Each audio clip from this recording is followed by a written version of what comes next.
Are conservatives actually winning the so-called culture war? Should we even concede the language that it is a culture war? And how do we win if we are in fact making strides? Let's talk to a man who's been fighting the culture war before it was even called the culture war. James Lindsay is the founder of New Discourses.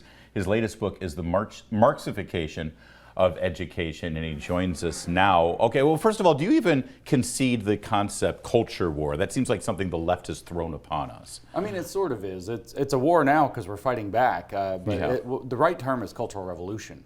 Just like they had in China in the 60s, there's a cultural revolution visiting America, and we're fighting back, so it's, I guess, a war. It's funny, recently Paul Ryan, who was Speaker of the House and a very prominent and influential Republican, he famously did an interview where he said, I'm not a culture war kind of guy. Because leaders like Paul Ryan weren't culture war kind of guys, is that how this cultural revolution took place? They were focused on other things, and suddenly we wake up and look at what they've done to our schools. I mean, yeah, that's part of it. Conservatives overall, Republicans in particular, have basically given up on kind of the entities of cultural production. And, you know, Antonio Gramsci, the famous cultural Marxist. You're not allowed to say cultural Marxist. Hold on, that's a conspiracy theory, according to the Southern Poverty Law Center now. But we're already on the list. Don't worry, James. Me too. So the Antonio Gramsci said that those are family, religion, education, media, and law. And other than a few pretty good stabs within media and here and there in law, conservatives basically gave it up on the other ones. And you rightly point to Mao, because famously they turned children against their parents. That's right. In the public square to horrific results. And not quite in the bloody murderous way we saw in Beijing in the early 60s, but we are seeing that now playing out in our government schools. Well, yeah, so a lot of people don't know that the Chinese Revolution took place in two stages. There were actually two revolutions. Mao took power in 1949. A lot of people forget how early it was, and the first thing he did was he remade the schools into little radicalization centers. 1950 to 52, he kicked all the teachers out, said, you don't come back till you teach socialism. And he made sure, you know, they had to pass their brainwashing test. And then for 15 years or so, school was all socialist indoctrination. Well, in 62, Mao had screwed up. They kicked him out of power. And so in 66, he makes his bid to come back to power, launches the Cultural Revolution by taking the young people, getting them to turn on their parents, on their teachers, on their professors, and most importantly, on the CCP government itself, which had made him step down after the Great Leap Forward. And here I thought it was all about agriculture and making sure everybody was fed on the communal farms. Well, there is the sales pitch, isn't there? Yeah, that's always how they get their foot in the door. Yeah, it's a nice shiny box with a turd in it every single time. So where we are right now, and today, I just said, are we winning? Because I've looked at a couple of recent polls. Right now, 66%, I think it is, of Americans think that there are only two genders. Now, I would like that to be a bigger number, but 2 years ago it was 62%. I believe 70% think that only biological women should compete against biological women in sports and private locker room spaces. Again, that's about an 8-point swing from 2 years ago. So by fighting back, we are actually bringing this back into our camp. Yeah, so we're fighting back. We're fighting back very intelligently. We haven't taken much of their bait. We get into the arguments, we get into the issue, but we don't do something stupid, which I think they have been trying to provoke conservatives to do, to show up and make a fuss in front of a drag queen or get rough with one or something. Yeah. And I think that they've tried to provoke something and we haven't. So these issues are very broad-based issues. They're not conservative versus, you know, so-called liberal issues. They're very broad-based normal person issues. And that's coming back because they look ridiculous. So your book is called The Marxification of Education, and the way I look at the fights that are going on in school boards right now, very important fights, it seems to be two paths. One is about the transgender issue and other social, cultural, sexual, gender issues that are being discussed in the government employees, which that's what a teacher is a government employee, trying to get between a parent and how they raise their kid. But then there's just the nuts and bolts of curriculum about what is actually in these books, what the, you know, critical race theory and all that stuff. Are they related? Are they two different fights? What's the most important one to focus on? Well, I mean, in a practical sense, there are two fights, and there is no what's most important to focus on. It's all hands on deck. Yeah. People who are good at either one need to show up and do the one that they're good at, or some of both. But they are related. In fact, they're in effect the same thing, because what happened with the curriculum, the curriculum could be completely benign.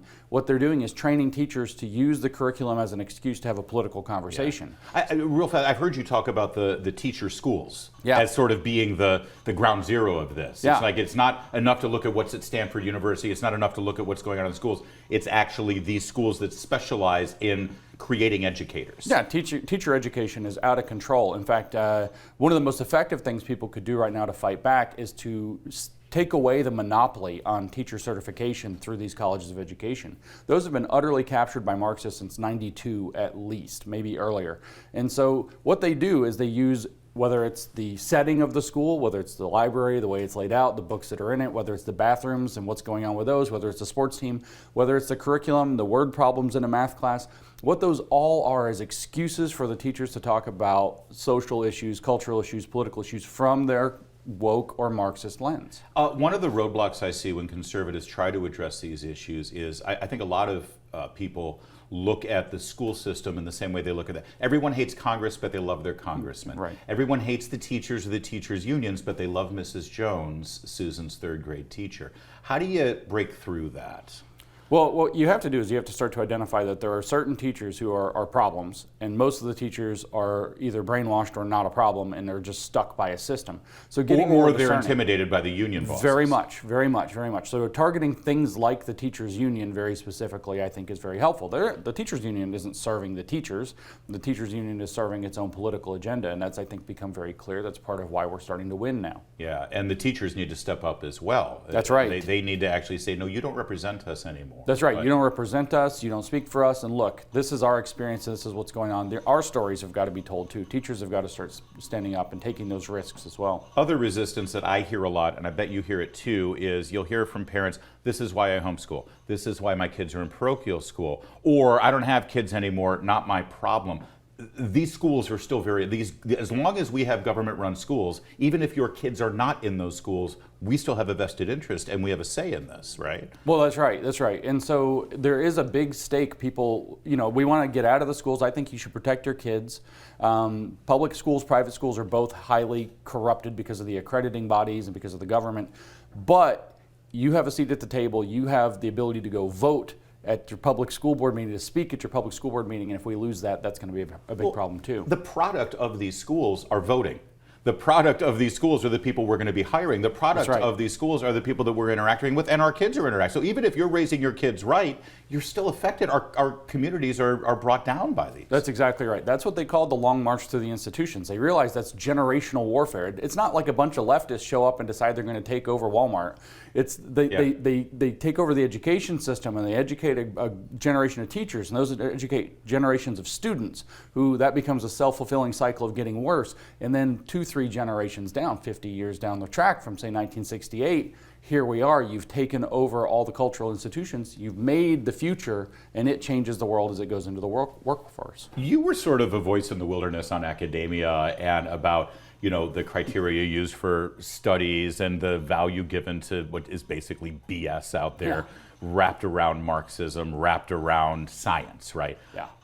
How gratified are you that this is starting to take hold now? I mean, this has been sort of your windmill that you've been tilting at, except it's a very real monster dragon. I have the privilege of speaking all over the country now, all over the world, and I tell this to probably at least half the audiences I speak to. It's like, don't lose heart. You're just finding out about this. It's going to put all this panic in you. But let me tell you, I was here 6 years ago screaming about this, and I was the only one. Now there's an army behind me, and you're part of that army. It's a big, big change. You were screaming about it, but the effective thing, what you were able to do, and I think you just exposed it. Yeah. You just showed what was happening. You didn't have to throw a lot of vitriol in there. You just shine the light. That's right. It's all it takes. What they're doing is utterly unacceptable, except against a reaction that pretends to justify it. So if you just shine the light on it, say, here's the manipulation, here's the extortion sometimes, here's how they're manipulating our emotions or our empathy, here's how they're tricking us into doing this, here's how they've stolen the curriculum, and you just shine a light on it, you watch, they go crazy, they scurry, they run, and we start to gain ground. By the way, ironically,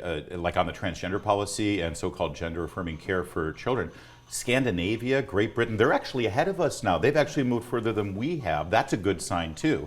Because the American left always says, well, we should be more like Western Europe. Okay. Well, let's do it. Yeah, there's a huge reservoir, a big piece of evidence to point to now, because they'll say, oh, well, all the studies say, and they have these 3 meta-analyses that aren't that good that say that all this gender-affirming care is supposed to be good for you. And you're like, well, why is Europe doing something completely different? Yeah. Let them sit with the question.